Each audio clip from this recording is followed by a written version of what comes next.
Italian Football Podcast. Hello everybody and welcome to the Italian Football Podcast. I'm Carlo Garganese, joined as always by Nima and Carlo. On today's show we will review the weekend Serie A action, another thrilling and dramatic weekend. Inter stay top with a massive result at Atalanta. Juventus are only 2 points behind after they went full Allegri ball in beating Fiorentina in Florence. Milan are in complete crisis now as they lose again at home to Udinese, with Pioli out trending on social media. Napoli are back in the top four after winning at Salernitana. Roma had an epic win over Lecce, scoring twice in injury time to overturn a 1-0 deficit to win 2-1. While we ask, can Bologna challenge for Europe after they beat Lazio to extend their unbeaten run to 10 games? We'll also preview the Champions League matchday 4, where Lazio and especially Milan simply must win. For all our first-time listeners, this is our free weekly episode that we do every Monday, reviewing the weekend Serie A action and all the biggest talking points in Italian football. If you want to support the Italian Football Podcast and receive all of our content that we do throughout the week, including a weekly Q&A episode every Tuesday where we answer all of the questions from our patrons, plus the weekly Thursday midweek review show, plus interviews, post-match reaction, and much, much more, then go to patreon.com/TIFP and become a subscriber for just $2.99 a month plus VAT. And now you can also sign up to be a paid subscriber on Spotify. We'll provide the link in the description. It's the same price, same terms. And for all of you that do listen on Spotify, Apple, iTunes podcasts, we'd really appreciate if you give us a 5-star rating, give us a follow, give us a like. We're also on YouTube. It really helps us to grow and do more quality content for everyone. So let's get into today's show. Okay, right. Let's start off with the Sunday evening game. Fiorentina versus Juventus, always a very heated rivalry there. Juventus win 1-0. Let's talk about this from the Juventus point of view, because as peak Allegri ball or terror ball or whatever you want to call it goes, this was peak prime Allegri, as Juventus win 1-0 with an XG of 0.19, presents 30% possession, 5 shots to Fiorentina's 24, 2 corners to 9. It was, from an aesthetic point of view, pretty unwatchable. It should be unsustainable, but Juventus won. Juventus are 2 points off the top. They have 6 clean sheets in a row. And they are there, Nima. They are there. They're only 2 points off Inter. They're breathing down their necks. And this was an important win away to Fiorentina. It's not an easy place to go to for anyone, including Juve. And I thought Juve, they handled it really well. I thought they were incredibly defensively sound. Yes, if you look at the other side, Fiorentina had lots of possession, but they didn't really create that much with it. I mean, they had, 4 shots on target. They had a total XG of 0.7. 0.3 in the first half and 0.4 in the second half. It wasn't, I thought Juve were very controlled and composed. And despite, 4 of those shots on target Fiorentina had were in the first half, and they barely created anything in the second half. Fiorentina, I thought Juve were in control, and just got everything the way they wanted, the game exactly like they wanted it.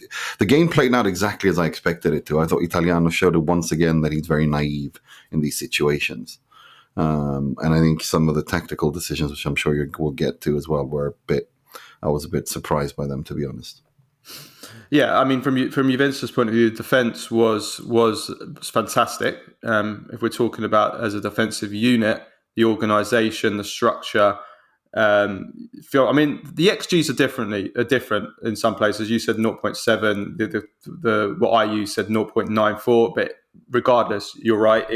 Fiorentina didn't create much clear cut, really anything clear cut. Szczesny did make a couple of excellent saves in the first half, one from Gonzalez and then a free kick as well. But apart from that, Fiorentina didn't create any clear opportunities, and that this has generally been the case since that Sassuolo aberration. Is Juventus have been very, very good defensively. I thought Bremer was a monster. So many clearances. His positioning was superb. He was just everywhere. Rugani as well was really, really excellent. I believe I would need to double check this, but I've seen it. People tweeting that Juventus haven't conceded with Rugani playing this season. I need to double check that, but this is what I've seen people tweeting. So if that is true, then it just backs up that he's been really, really good this season, Rugani. But yeah, so many blocks, throwing men in front of the ball, but winning all the crosses. I think Fiorentina had something like 30 odd crosses in this game. Juventus were winning everything. Gatti obviously very good in the air as well. McKennie, is abysmal on the ball and going forward, but defensively, he's actually very good defensively. He doesn't really get done by his man. He's good positionally. He doubles up. He carries his job out well. So yeah, I mean, Juventus have sorted out their defence. They have sorted out their defence. I thought Szczesny was very good, was commanding. He's been superb as well since that Sassuolo game. He was really good in the Atalanta game, which Juventus were 0-0. So we have to give it to Juventus defensively for sure. We also have to credit Miretti. I think that was a nice, lovely moment for him. He's finally scored his first Juventus goal. It's been a real weight on his shoulders. Everybody's been, Miretti, when's he ever going to score? When's he going to score? And I think Allegri even said before the game that he needs to start scoring. And he got his goal. He took it well. He's got a chance now to be a regular, as obviously with Fagioli and Pogba being out. Between now and January, Miretti's got a big, big opportunity between now and January when Juventus are expected to. Well, I think they'll definitely sign a centre midfielder in January.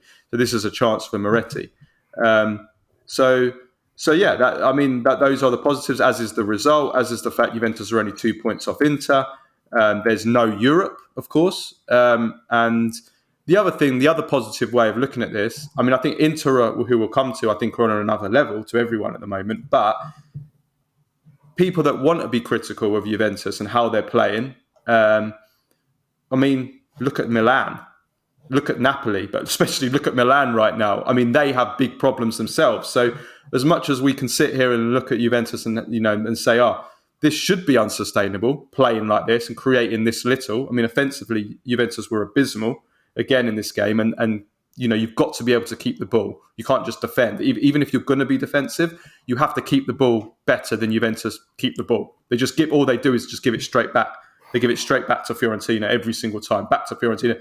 They defended it well when they did give it back to them, but you've got to be able to keep the ball better for this to be sustainable. You'd think, but if you look at some of the other contenders, Inter aside, Milan and Napoli, they've got big problems themselves, and we're going to come to Milan and talk about their crisis. So I think, yeah, there's lots to be, there should be lots to be positive, and they do look like there is a togetherness there with Juventus. You can see them fighting for one another. You can see that they're in it all together, and I think that's definitely a positive as well. No, I agree. I want to echo everything you said. I just want to add that I think that, like I said, the season really starts from match day 10 onwards, and Juve are in the thick of this. This is, they're only 2 points behind, and they only play once a week. They're not scoring a lot, but they're not, offensively, they're not playing too well. Usually with Allegri sides in a normal season, if they can have that without nonsense off the pitch, then from January onwards is when his teams really hit the ground running, and they really fly from then on towards the end of the season. And for him to have this Juve 2 points off Inter after not really playing too well in attack is a sign of concern for everybody else, especially Inter, who are playing well and look really good. But then again, if you have a situation, from February onwards, you got the Supercoppa that Inter are in, and then you got the Champions League that Inter are, in the round of 16, and the Coppa Italia, etc. That's a lot of games between February and May, and 3-4 fronts.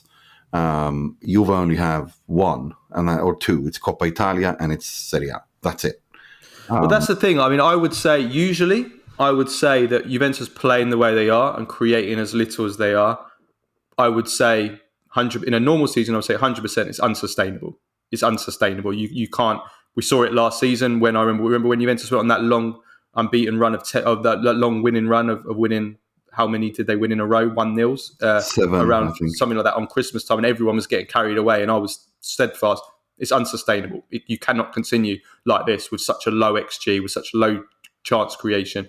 And in the end, that proved to be true. But this season, with not being in Europe, it could be different. It could be different. I mean, I have to take off my hat to Allegri in the sense that Juventus have got a lot of players out as well. Look at the midfield. I mean, Cambiasso had to come in and play as a central midfielder in the second half.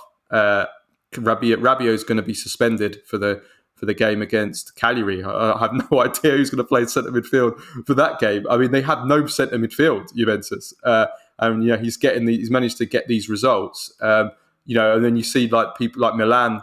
At Milan, Pioli apologists saying, Milan have got all these players out, and they do have all these players out. But look at Juventus's midfield. Look how decimated they are, and they're still getting results. So, I think you have to say well done in that sense for sure.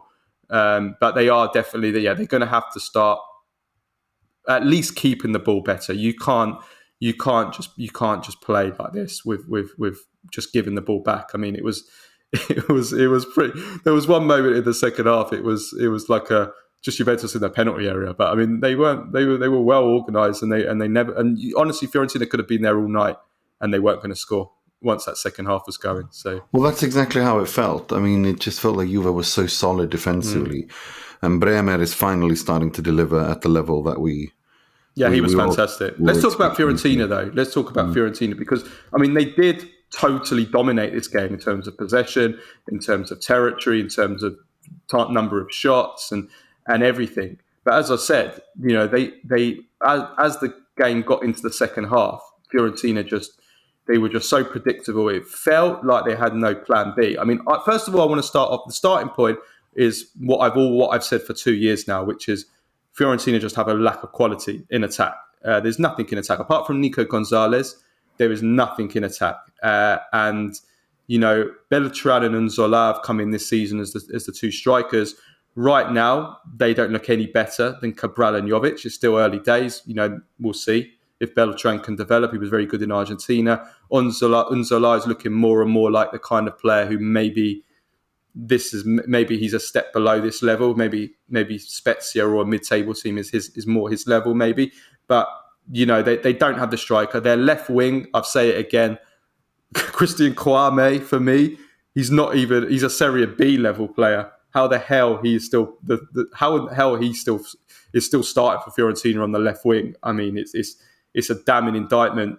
Less so on Italiano, although Italiano does have this weird fetish for Kouame for some reason, but more so on Daniele Prade and the Fiorentina transfer team. That really 2023 and they're still playing Kouame. Kouame is still their left winger. I mean, what are they doing in the transfer market? I mean, there was just a lack of quality. I mean, they were absolutely dominant in terms of territory. Juventus were just defending in their box for large portions of this game. They never looked like creating anything. There's just no quality there in attack at all. So as long as this continues, I think we're going to see this story play out a lot, not just against Juventus. We're going to see Fiorentina have all the dominance but struggle to create. Having said that, though, on the Italiano point of view, too many crosses in this game. If I'm going to be critical of Italiano, I think it was 38 crosses. I mean, you're playing against three monsters aerially, two especially. I mean, Bremer is maybe the best in the air defensively in the air. If you look at his stats the last 2 seasons, Gatti is a monster in the air. Rugani is excellent in the air as well. I mean, what do you expect? 38 crosses in the box against Juventus. You're not going to score. Okay. You're not going to score aerially against Juventus. So I think that Italiano, I think he played into Juve's hands a bit in this game. Without a doubt, he did that. As I said, this game went exactly the way I expected it, the way I thought it was going to go. I thought they were going to have a lot of possession. I thought you were going to put them give them that possession and keep them controlled and not allow them to create anything. And in order to break down Juve, you need to have much movement. You need to have movement from midfield. And I'm surprised Bonaventura didn't start because of that. I don't understand that at all. I don't get that at all. I mean, I like Barak, but I think in this game you wanted to Bonaventura in there simply because of the traits he's got. He's a good finisher from outside the box. His movement, that was very strange for me. Yeah, I mean, look, when we talk about Kwame, I've said it so many times, I've not really nothing more to add. Kwame is only a world-class player when he plays Inter. If he played Inter 38 times a year, he'd win the Ballon d'Or. But unfortunately for him, he doesn't play Inter every week. He only plays them twice a year at most for Fiorentina, and that's when he scores his goals, and that's why they keep him. But other than that, no, they look so. It's a strangely built attack. It's Nico Gonzalez, and then I don't really know what the idea is. And I think that is... It's Nico Gonzalez and Inshallah, let's be honest. Yeah, it's very weird. And they do have a lot of possession. The thing is possession is safe. It's what we say is it's safe possession. It's not threatening anymore. Well, I think that Fiorentina, listen, I think that it's very, very impressive what Italiano has done in terms of getting this kind of team to dominate games so much with this standard of team, this standard of players. Yes, we know the Italiano weaknesses. We've spoken about them so many times, and including how they executed it in this game. I think it's very, very impressive. If he had better attackers, I'm sure it would be much more successful. But Fiorentina's attack, I mean, what do you expect? With Kwame and this level of strikers, and I'm just not. And I've said it. I've been saying it all season. I was not impressed by Fiorentina's transfer market at all. I don't expect much from them this season. I'll be honest with you. I said it from day one, and they've now lost 3 games in a row. So we're starting to see that. I think they have been unlucky these last 2 games. I mean, they didn't deserve to lose against Juventus. They didn't deserve to lose against Lazio. They probably deserved draws in both those games. So they've been a little bit unlucky. But if we're talking generally, I'm not expecting much from this Fiorentina this season. No, neither am I. I think they're going to finish 7th, somewhere there. The only thing I expect from Fiorentina is to get at least to the semi-final of the Conference League, because I think that they do have the quality to do that. But other than that, no, top 7, 8, something like that. I don't think. I think the top 4. And they always give you a chance as well, and that's the thing. I mean, the goal was awful defending from Fiorentina. There was 3 mistakes in there. First of all, Parisi is caught out. He lets Kostic get in behind him. Okay, we can maybe let Parisi off because he's not a right back. He's a left back. They're decimated at right back. They've got both their 2 right backs out, Dodò and Cayoud, so he's playing out of position, so we can kind of let him off. But then Martinez Quarta gets beaten to the near post. And then Terracciano as well. I mean, I thought he could have done better as well. His very bad movement towards this near post. I mean, we know again, talking about Christian Kwame, Terracciano is still Fiorentina's goalkeeper in 2023, and you want to be challenging at the top of Serie A or in Europe. I think it's embarrassing that they don't have a better goalkeeper. Is he even a Serie A level goalkeeper? No. They have some players that have no business being in Fiorentina or Serie A for that matter. It's astonishing, to be honest. It really is. Yeah, it is. Okay, right. Talking about problems, Milan and Stefano Pioli are definitely in a full-blown crisis now. Well, it will be full-blown if they don't beat PSG this midweek, but it is certainly a crisis. They lose at home to Udinese. Udinese hadn't won in Serie A this season. I think it dates back 14 games or something they hadn't won, or something like that. This was there's no way of sugarcoating this. This was an abysmal performance from Milan, one of the worst performances I've seen since Pioli took charge at the club. Dreadful collectively, individually, all departments. Dreadful in attack. Created virtually nothing all game. 0.4 XG.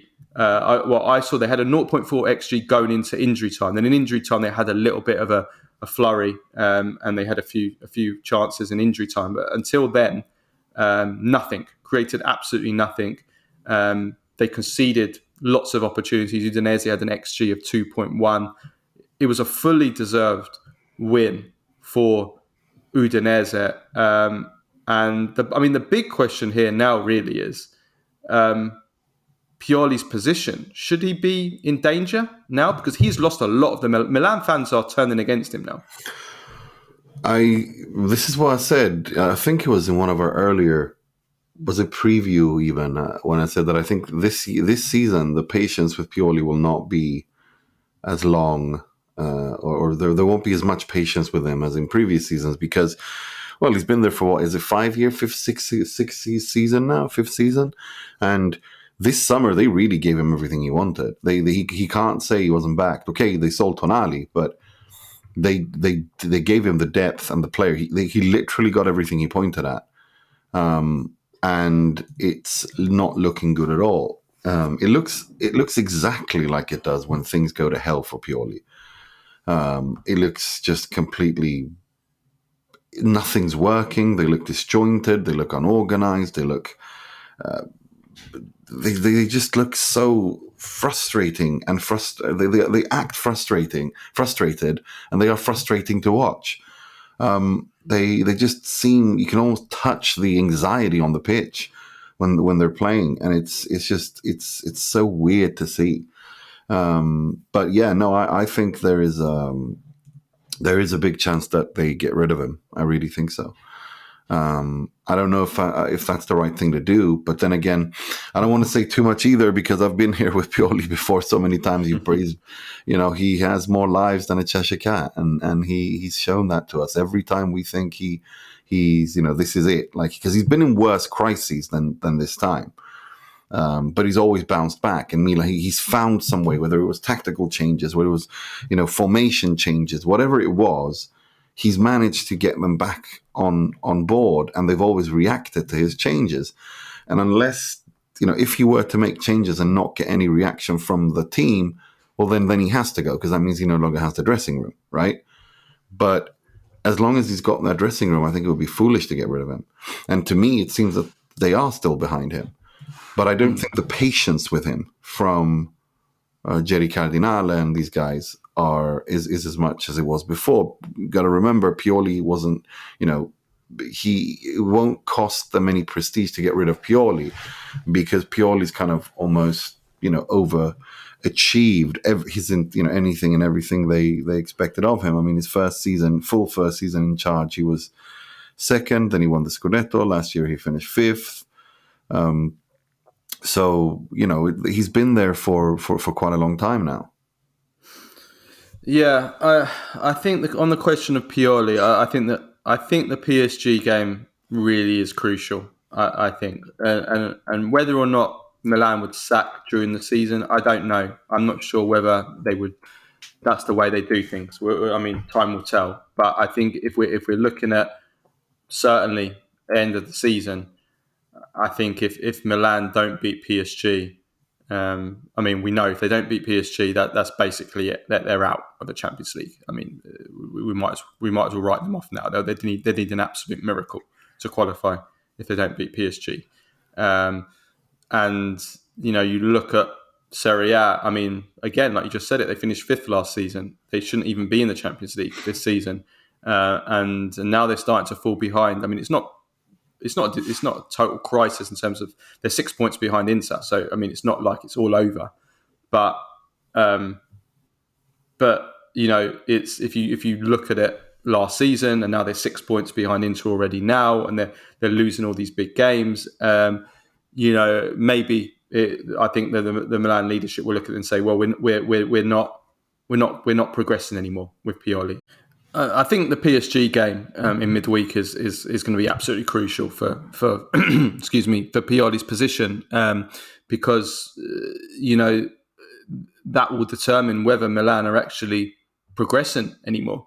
And if you look at Milan over the last year or so, they probably at the very least they've been stagnating. They finished fifth last season in Serie A. Let's not forget that. They shouldn't even be in the Champions League this season. Okay, they got to the semi-final of the Champions League. That's fantastic. But that can happen in the cup. In the cups, you can have a good cup run sometimes.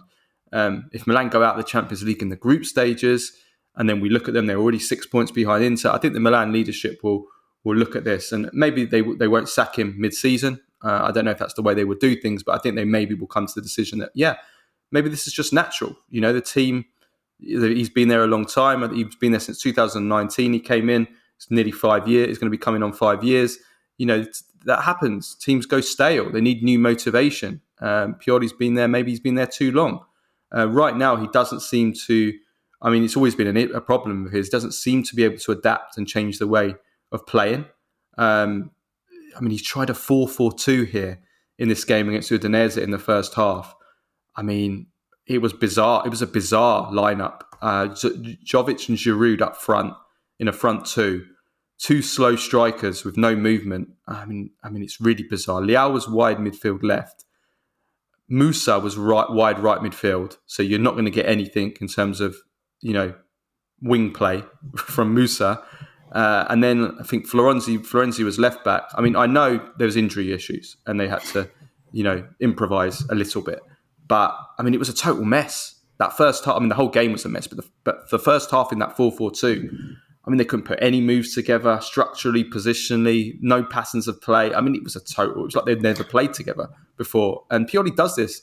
He occasionally tries to change something, and then it never works. and then he reverts to type again. I don't know what that 4-4-2 was. I have no idea. I think the 4-4-2 was more to kind of get them to find some sort of balance in their shape. I think that's been his problem, that he tries to do many times when he makes formation changes. He doesn't do it permanently. It's just to kind of get them to understand a pattern of where he wants them to be balanced on the pitch, and then he goes back to his 4-2-3-1 or 4-3-3. I think that's the idea behind that 4-4-2 against Udinese. I think he was basically trying to, ease them in. It is the safest formation in football, isn't it? And I think that's what it was, more than anything. But it wasn't safe in this game, though. No, it looked horrible. It looked absolutely horrible. And Jovic and Giroud, they have a problem in up front. They have a problem in strikers, with strikers up front. I still don't understand why they didn't keep Lorenzo Colombo. I just don't understand that. I think he's a young player. He's a good player. He's a strong. He's physical. His movement is excellent. He can hold up players. We've seen.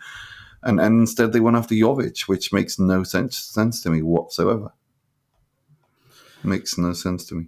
Yeah, it doesn't make sense. Colombo's starting to pick up as well. He scored two lovely goals yesterday. Yeah, the second one was just out. Go look at that. He's alone against 4 defenders. He can hold, he drives the ball forward. He's alone. They can't get near him because he's a big physical guy. He protects the ball. He cuts out from the right in the middle to his left and then buries it into the.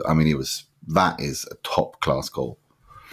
It was a fantastic goal. I would counter that and say it was also really bad defending, but it was a beautiful goal, and he's really starting to progress now. And you can't tell me that Colombo wouldn't be. This is what I mean. Wouldn't be better than Jovic. Don't get me wrong. I'm glad that Colombo is at Monza because he's going to get game time and he's going to improve there. He's going to play more regularly than he would at Milan. But from Milan's point of view, you can't tell me that you're better off with Jovic No, I think next summer, they have to make a decision with Colombo. It's getting ridiculous. If either you're going to give him a chance to sell him, because this is just ridiculous now. When you've got players at the club who aren't anywhere at all better than Colombo, and you're not even prepared to give him a chance. It's weird. No, for sure. And Milan are struggling in front of goal. They are. Giroud, I think, he's only scored in one game of the last 10, 11 matches. That Napoli game. Other than that, he hasn't scored. Leao is now 10 games without a goal for club and country. 8 games without a goal or assist. And Leao is. We discussed this. We spoke about this at depth on the Thursday show.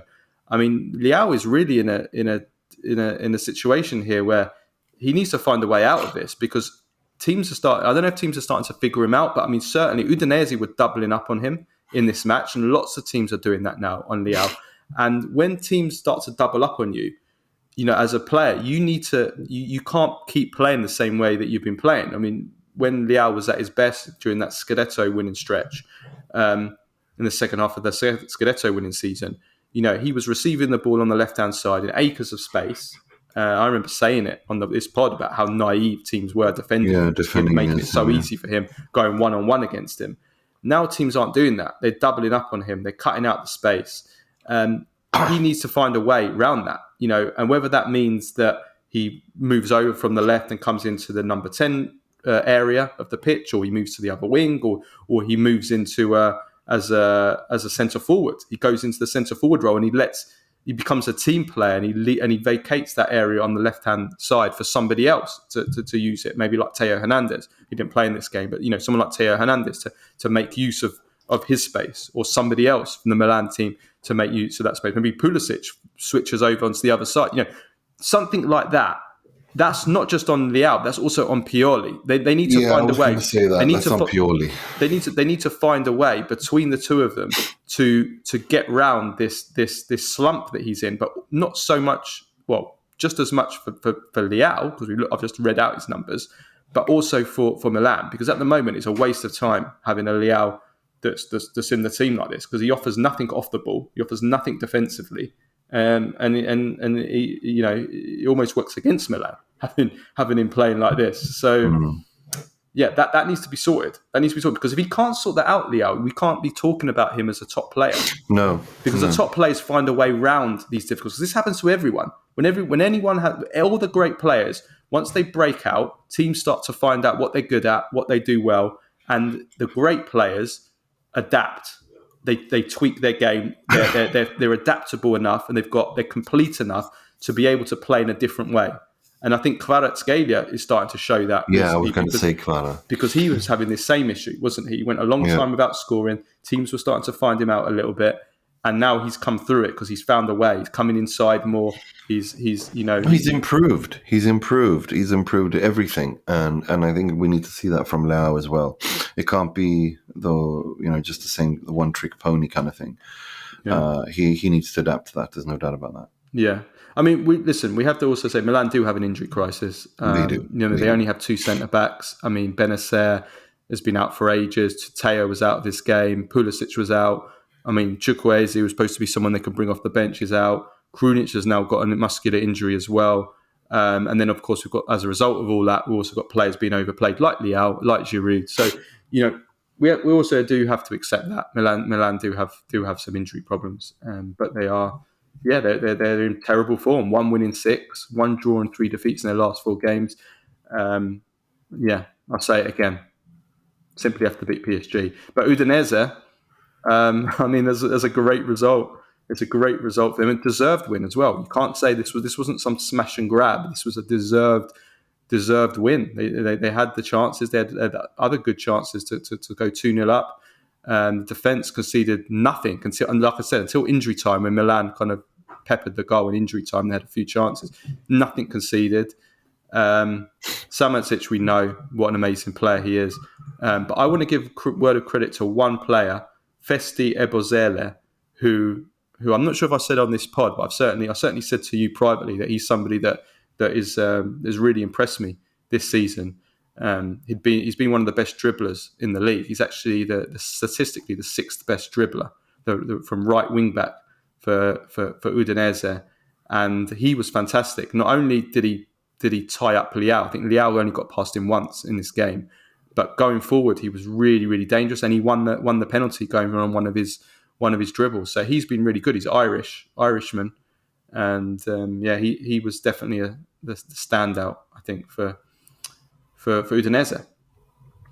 He really was.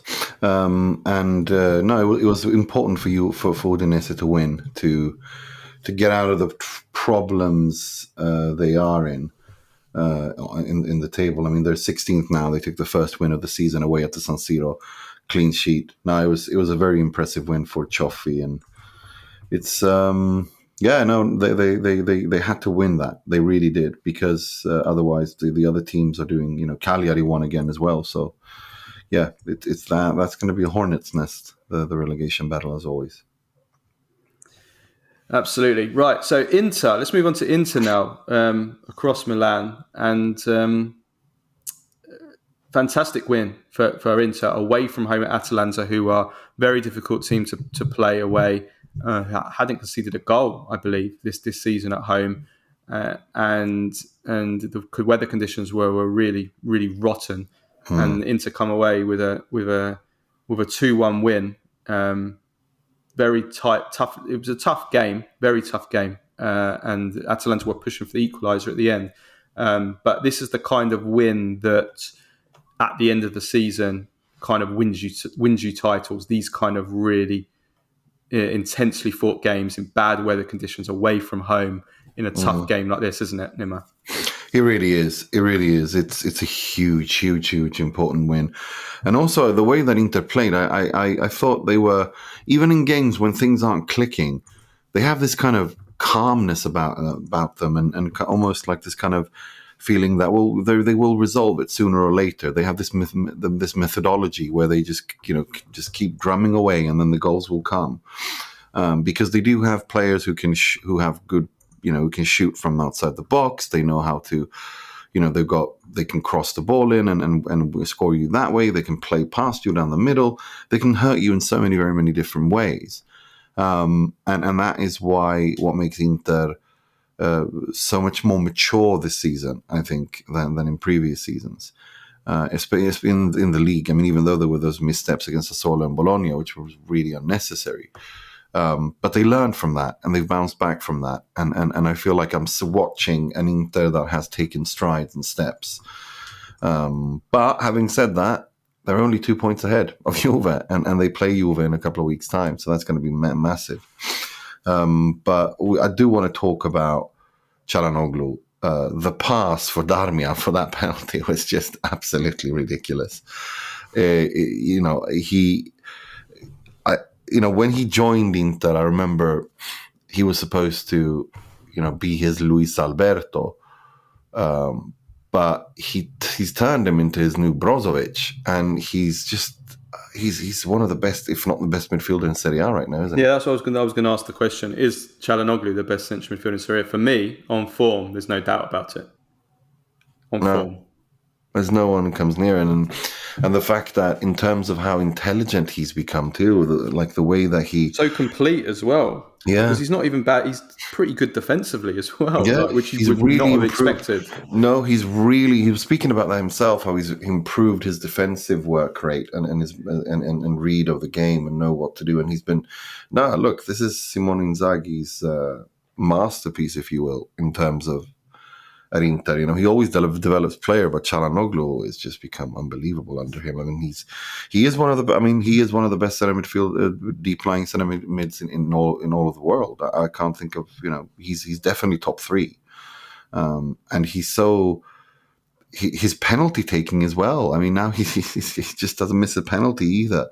And he creates, because of the fact that, when he drops deep and he plays these wonderful balls, as a wing back or a winger, that ball is coming, so you just need to time your run, and it's really difficult to defend against when you have a player like him. And I think he's really replaced Brozovic in the sense that for very many years it was just, if Brozovic has a good day, Inter have a good day. Well, now you can say the same is true of Çalhanoğlu. If Çalhanoğlu has a good day, Inter has a good day. Yeah, and I actually think he's the one. I think he's even more irreplaceable than Lautaro for Inter right now, which sounds mad, but I think he's not, because if Lautaro does not look, no, he's not, because Inter don't have any strikers. If Lautaro's injured, that's it. There's no one there. Çalhanoğlu, there's literally no one there. It's just. Yeah, I see your point. In terms of scoring goals, I see your point. But in terms of actual playing style, I mean, everything goes through Çalhanoğlu now. No, it does. But I want to say though, Christian Aslani has, there's some Inter believe in this kid, and I think he showed that when he came on in the Champions League. When he's called on, I'm very, very optimistic about the kid, because the what I've seen from, I know he's no Çalhanoğlu, don't get me wrong. I mean, against Roma, for example, not Champions League, sorry, but against Roma, when he comes on and he plays those cross balls, which Çalhanoğlu also does. I mean, yes, of course, he's nowhere near Çalhanoğlu, but from what we've understood when they speak together, I mean, the way that they've spoken about each other, Asllani says he's like my bigger brother. Çalhanoğlu then says he's like my little brother. I learned from him during training. Like he's basically grooming him up to be his replacement at the club, and he's in that position, and that's a really good environment and good vibe to have at a football club where you have two players who are, going for the same starting position, but you have a situation where one of them takes on to teach the other one, like like a master teaching a teacher, and they compete that way. That's a very good problem to have. No, it is a good problem to have, and then to also have, we're talking about Milan and Juventus. I mean, you look at the players they have to come off the bench. We compare that to Inter. I mean, Inter rotated players in this game as well against away at Atalanta. The Pavard injury. How serious is the Pavard injury? Do we know? I don't think he needs an operation, but it's a knee injury, which is it's never really good. But they're going to have he's going through tests. Tests today. From what I've understood, I just checked the papers this morning, they're talking about 40 days.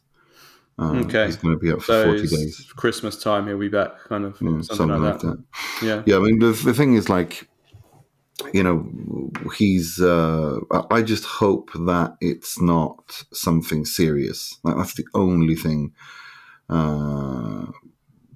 were worried that it was going to be something much more serious than that, but apparently they feel more optimistic. But yeah, no, they're doing tests today, and hopefully it's nothing wrong with a ligament or anything like that. But just he needs to just rehab. Luckily, quote unquote, is an international break coming up, so you lose 2 weeks there. So hopefully by the end of the year. But it's a weakness because he's become so important. And surprisingly, really defensively as well. He's become very important defensively. But now it's Darmian now. Now it's up to Darmian, and he was outstanding against Atalanta, and we'll see. Yeah, we shall see. Talking from the Atalanta point of view, though, I thought that, I guess, kind of maybe what we expect from Atalanta this season, like good, but maybe just not good enough if we're talking top four. I mean, I thought that they were probably the better team until the penalty, but without really creating anything really much. I think Ruggeri had a kind of a half chance where he put it across the goal mouth, but I mean, it wasn't like they were really creating much. I thought Lookman was really good, very good on the ball. He was dangerous, but I thought Inter generally defended him quite well. Two things I do want to talk about. First of all, Scamacca. I know he scored. I know he nearly scored the equaliser, but I was studying him. I was studying him a lot, and I want to see more. I think we need to see more from his overall game still. I just find him too static. I find his movement and his intensity needs to improve, like making himself available, finding the space to receive the ball, making those runs in behind. He's too static. He just stands still too much and waits for the ball to come to him. And, that, for me, that more than anything is his biggest weakness. And that is still what is stopping him from being, a top player. Because we know he has the quality. We know he has that incredible technical qualities. We know he has the incredible shot. He's tall. He can be a real aerial threat. He's so physical and strong. He's got all those qualities.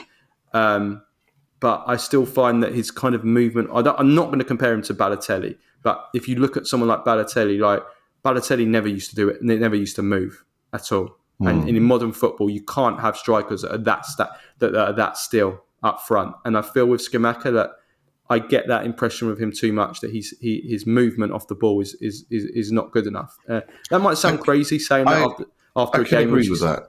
Yeah. I can agree with that. I think that's a really fair point. I think I want to see him more involved as well. Yes, I agree with that.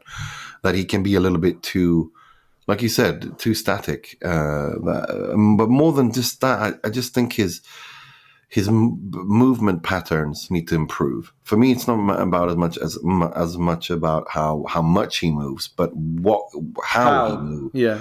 Yeah, that's what I want him to improve.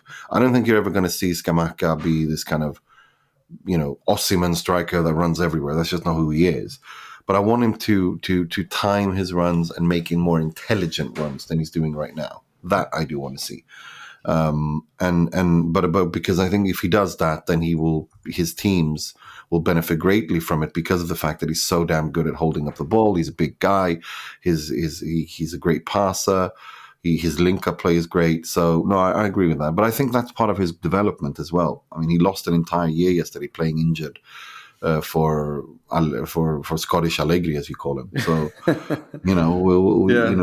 feel like looking back at him now, maybe it's not something I noticed until, but maybe that has always been his weakness. And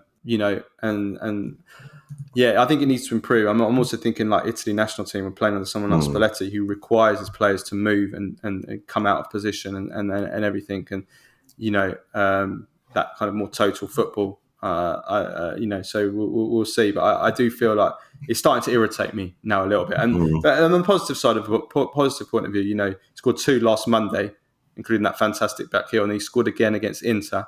Could have scored that equaliser. Someone made a really good save. Well, he hit the woodwork twice on Monday. He scored against England as well. So I mean, his scoring run has improved. So I'm going to take those positives. The other thing I wanted to say is Musso obviously gave away the penalty. He's been a disappointment at Atalanta. He's been a disappointment for me, actually, because I liked him. I thought he'd be a good signing. Me too. I don't think he's been a disaster. I just think he's just not been that great. And then with Kvaratskhelia there, I mean, Kvaratskhelia, someone I'm still not sure how good he is either. I want to see more of him before I can say, oh yeah, he's going to be fantastic. But Kvaratskhelia there waiting in the wings. I mean, there is the question now: should Kvaratskhelia be playing instead of Musso? I mean, I think Gasperini has a decision to make there. He makes too many mistakes, Musso. Too many mistakes. Agreed. I agree 100%. I think he's been a disappointment. He was supposed to take the next step, and he hasn't. And I think it's weird because Atalanta usually don't spend a lot of money when signing players, and here they actually did that on Musso, and it turned out to be not failure, but he didn't exactly improve. And with Kvaratskhelia there, I'd rather play Kvaratskhelia, to be honest with you. Yeah, absolutely. Yeah, I think he probably deserves a chance now. I think he deserves a chance. Right, let's move on to Napoli. Napoli win well. They win 2-0 away at... Who did Napoli play? I've come totally blank. Salernitana, yeah, in the derby. So they win 2-0. Goals from Elmas, scored as a substitute, and the first Raspadori, which I've got written right in front of me, but I'm still early in the morning here. Listen, I think it was an excellent Napoli performance. They created lots of chances. They dominated the play. They dominated the midfield. They conceded nothing. Lots of good individual performances. I think Raspadori is obviously the biggest positive. He's really finding his feet now. Two goals in a year up until the Milan game, and now he scored. He scored again. 2 goals. He scored against Milan, the free kick, and now he scored this goal. Really nice finish. So that's really, really positive. I thought Politano was really lively. Kvara, brilliant as always with his dribbling. The midfield, this was more of the real Napoli midfield. Anguissa was properly back and was really good. Lobotka got the assist for Raspadori, was really good. Elmas was really good as well when he came on. Napoli won. I think the next step now for Napoli is, we've seen this season that against the small teams, they've actually still been pretty good.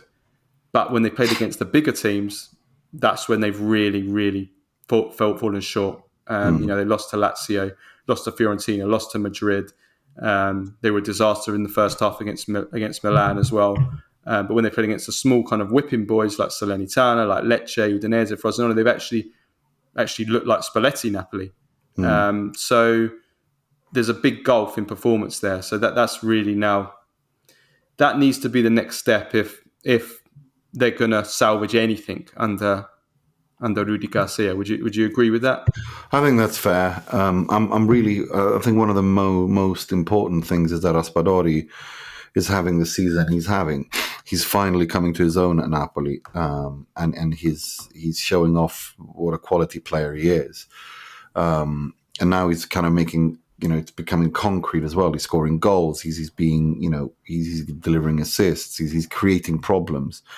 And it's nice to see both him and Scamacca, the former Sassuolo duo, coming to their own in their respective clubs. I 100% agree with what you said about against the small teams, because Napoli are such a skilled team with the ball that they have so many quality players that when they play against teams that are not as good, they just can't keep up with them. But it's against the bigger teams when they kind of they get posed questions that are defensively. Exactly. Defensively, they get asked questions, and then that's where they are weak.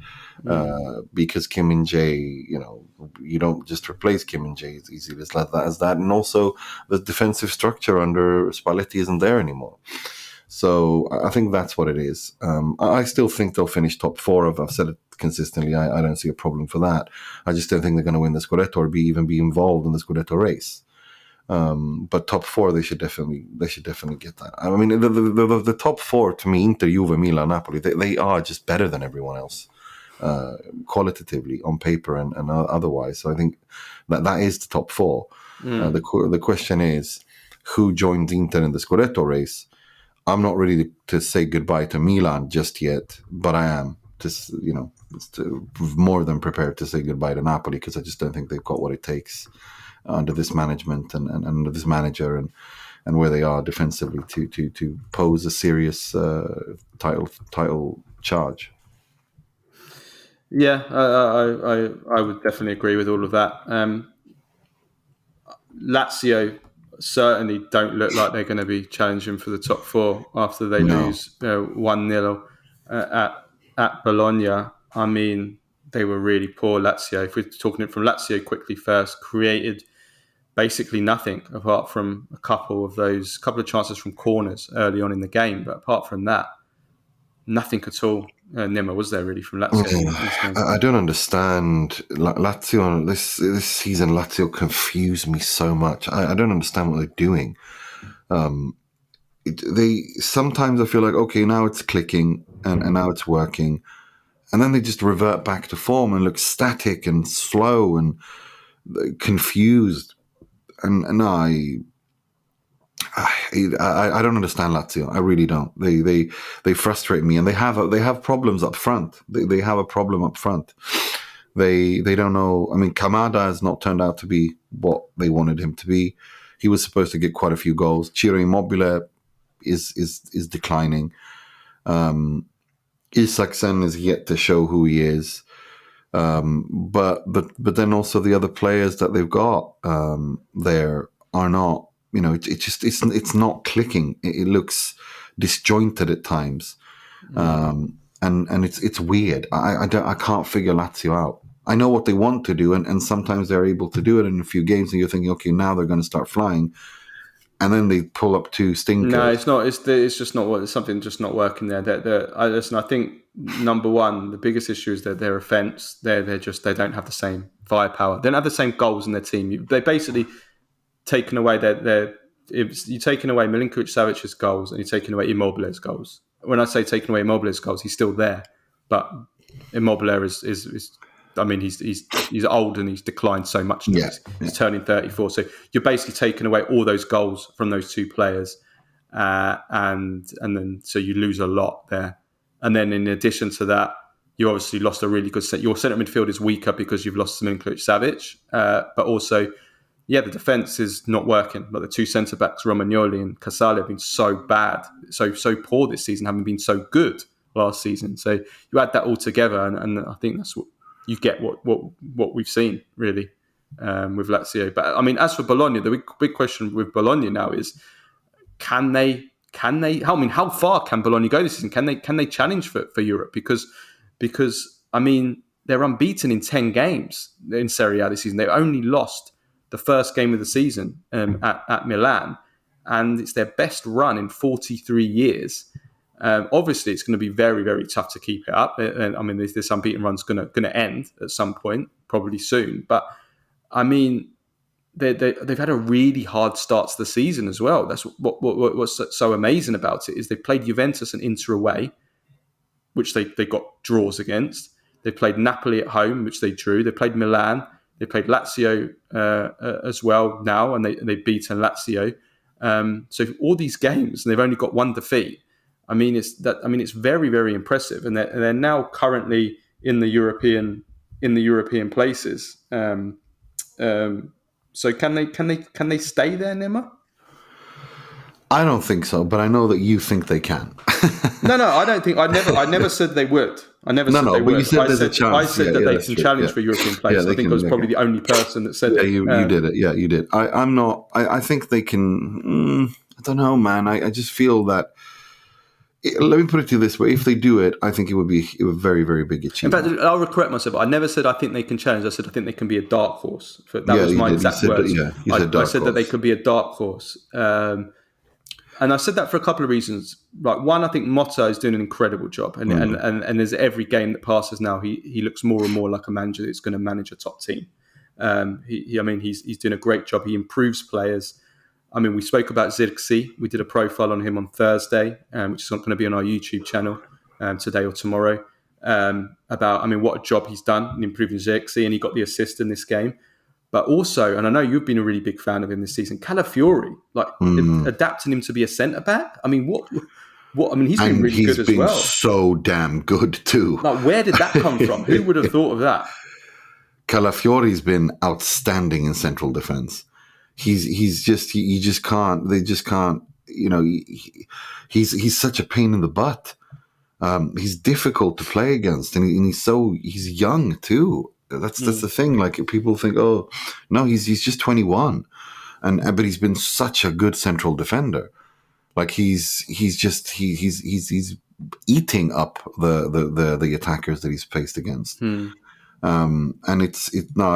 their defense is really good, but they don't play this kind of old school defensive football. They are sound defensively, and they're a tough team to play against, but they are very progressive when moving forward. And I think that's what's interesting. But I think Motta's adapted this season because he's not as gung ho as he was at times last season. They're selective in when they.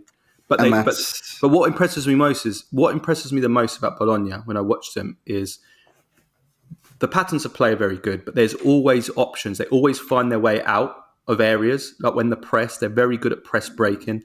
He's very good at positioning his players to always be available for the ball.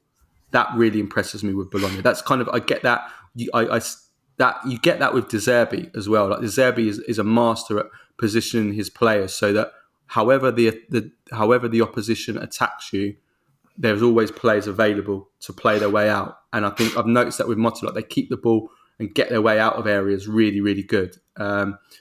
Whether or not they'll keep it up, I mean, on paper they shouldn't, based on the players that they have.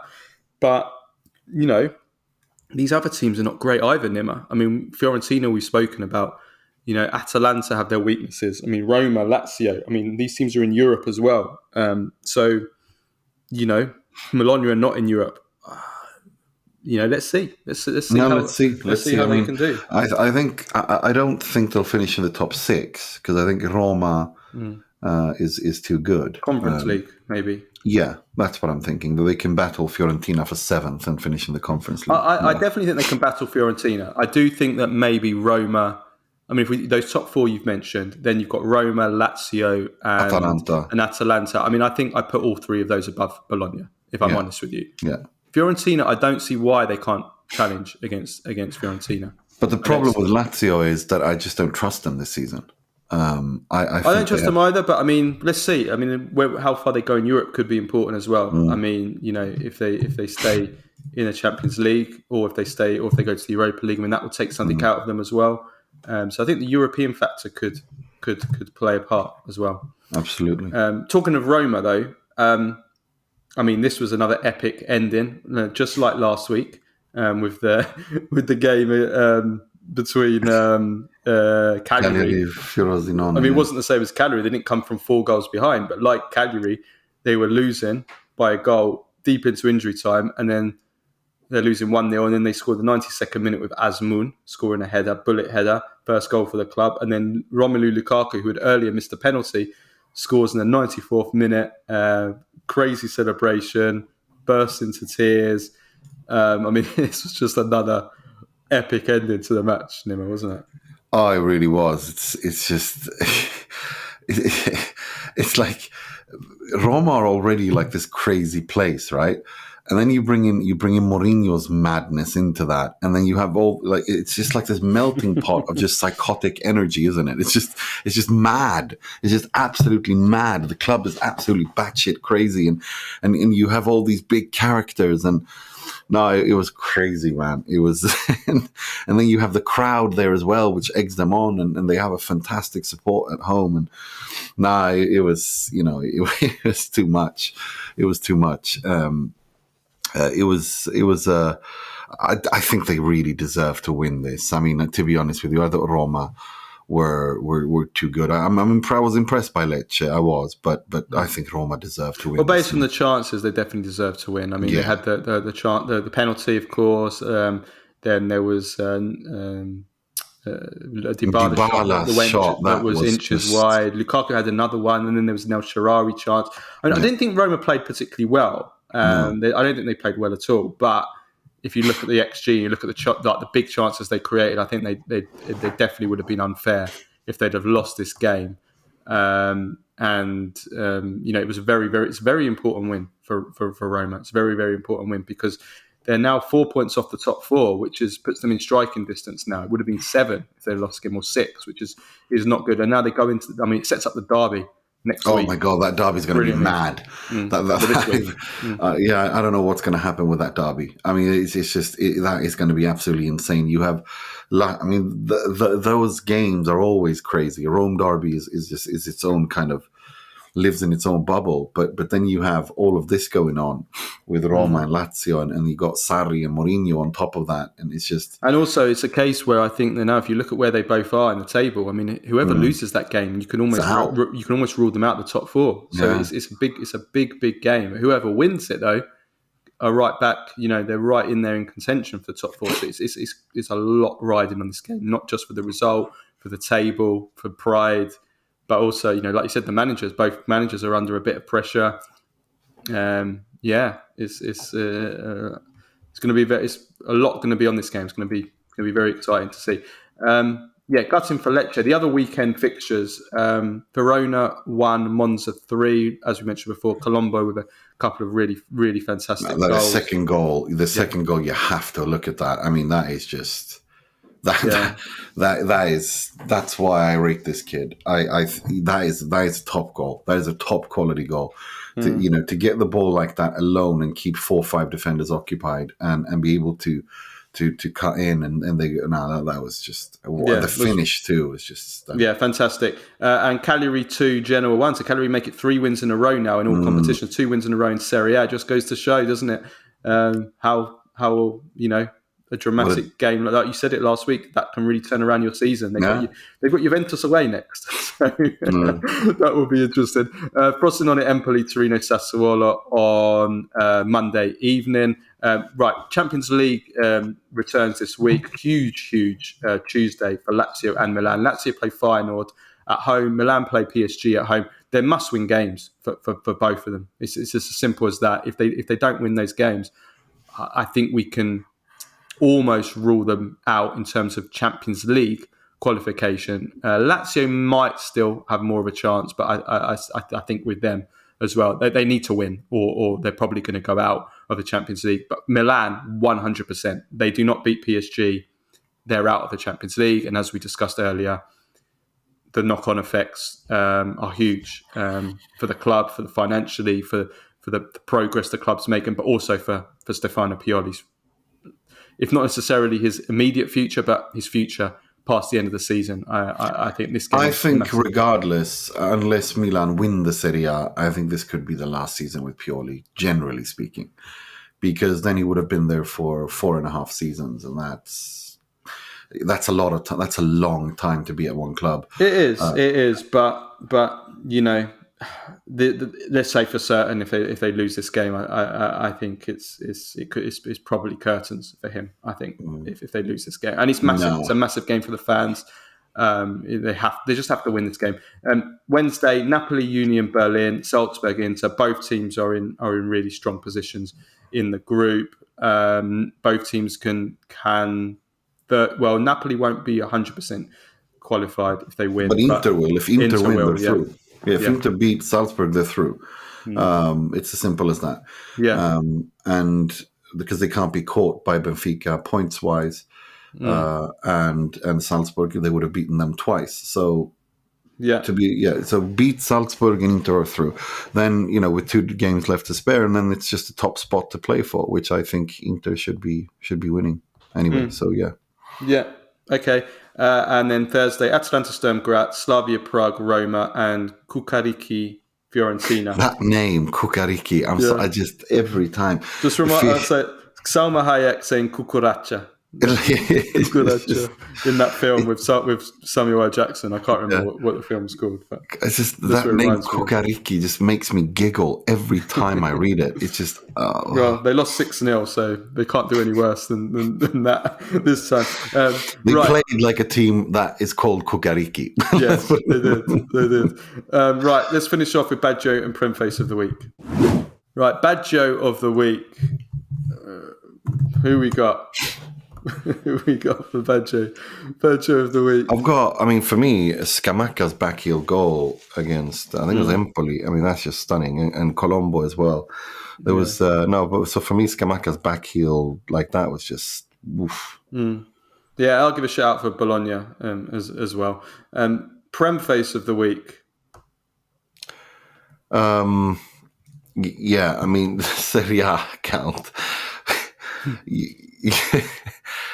Posting, hyping up Giroud's goal against Napoli, but posting a video of Raspadori's free kick, leaving it up for an hour and not noticing, it's unbelievably funny.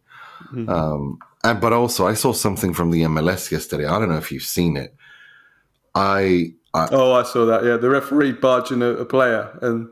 Is that what you're talking about? Yeah, that. And also the offside. It's offside, for goodness sakes. They don't know the offside rule. And no one intervened. Oh, is that what they were complaining about? Because I didn't realise that. I only looked at the referee barging. I saw everyone kicking off. Like, how can the referee allow that goal? He's just barged to stop the player from getting to it. It's like blatant offside. It's so bad. And it's just, how was that goal allowed to stand? And then you see Chiellini running around happy as well. It's just, the whole thing is just so cringe.